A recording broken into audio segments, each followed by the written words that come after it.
नमस्कार दोस्तों, welcome back to my channel. आज के वीडियो में हम बागेश्वर धाम के मुख्य पीठाधीश युवा पुजारी बाबा धीरेंद्र शास्त्री के बारे में जानने वाले हैं, जो दिव्य शक्तियों का दावा करते हैं। जैसे वो बीमारों का इलाज कर सकते हैं, भूतों के प्रकोप से पीड़ित लोगों को ठीक कर सकते हैं और लोगों को उनकी समस्याओं में मदद कर सकते हैं।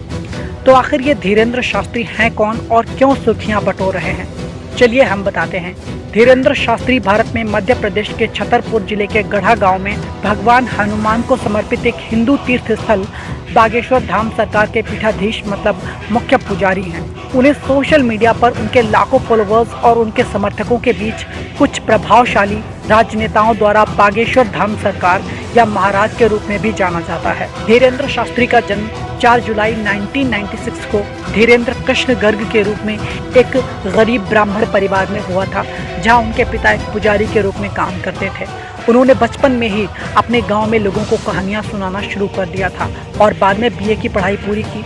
उनका कहना है कि उन्हें भगवान हनुमान ने बागेश्वर धाम सरकार का पीठाधीश बनने और समाज सेवा के लिए काम करने का निर्देश दिया था। धीरेंद्र शास्त्री अपने मंदिर में एक दिव्य दरबार का आयोजन करते हैं, जहां वे कहते हैं कि वो अपनी दिव्य शक्तियों से लोगों की सभी शारीरिक, मानसिक, आर्थिक और सामाजिक पीड़ाओं को ठीक कर सकते हैं जो उन्हें भगवान हनुमान से मिली थी। वो एक अन्नपूर्णा रसोई भी चलाते हैं, जहां वे अपने अनुयायियों को मुफ्त भोजन प्रसाद प्रदान करते हैं। वो गरीब और निराश्रित लड़कियों के विवाह का वार्षिक समारोह भी आयोजित करते हैं। वो कहते हैं कि वो कोई स्वयंभू संत नहीं, बल्कि एकदम साधारण से व्यक्ति हैं जो भगवान हनुमान की सेवा करते हैं। हालांकि हर कोई उनके चमत्कारों पर विश्वास नहीं करता है।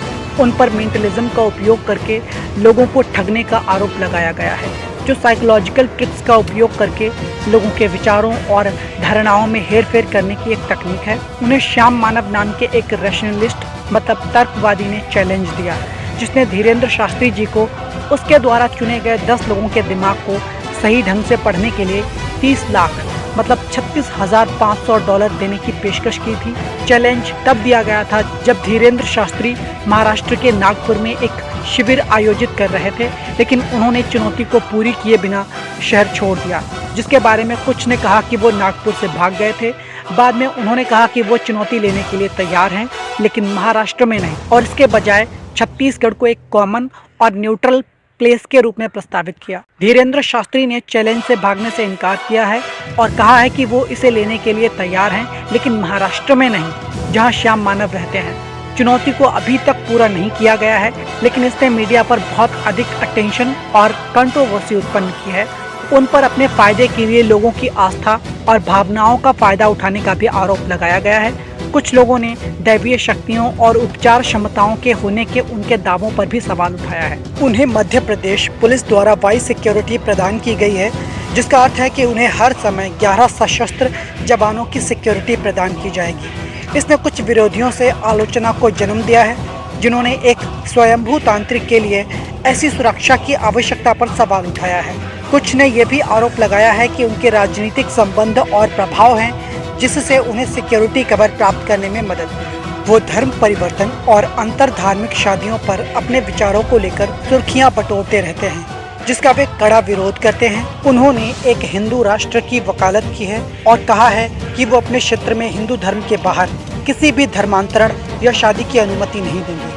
उन्होंने ये भी कहा है कि वे किसी भी हिंदू विरोधी ताकतों के खिलाफ लड़ेंगे और हिंदू संस्कृति और परंपराओं की रक्षा करेंगे। उन्होंने हाल ही में बिहार की राजधानी पटना में एक मेगा कार्यक्रम आयोजित किया, जिसने गैर बीजेपी शासित पूर्वी राज्य में पॉलिटिकल कंट्रोवर्सी को जन्म दिया। हवाई अड्डे पर उनके हजारों फॉलोअर्स और कुछ भाजपा नेताओं द्वारा उनका स्वागत किया गया और उन्हें एक जुलूस के रूप में उनके स्थान पर ले जाया गया, जहां उन्होंने अपना भाषण दिया और अपने चमत्कार किए। उनके कार्यक्रम को शक्ति प्रदर्शन और इस वर्ष के अंत में राज्य में होने वाले चुनावों से पहले वोटर्स को लुभाने के प्रयास के रूप में देखा गया। तो आप धीरेंद्र शास्त्री और उनके प्रभाव के बारे में क्या सोचते हैं? क्या आप मानते हैं कि उनके पास दैवीय शक्तियां हैं, या आपको लगता है कि वो एक धोखेबाज हैं?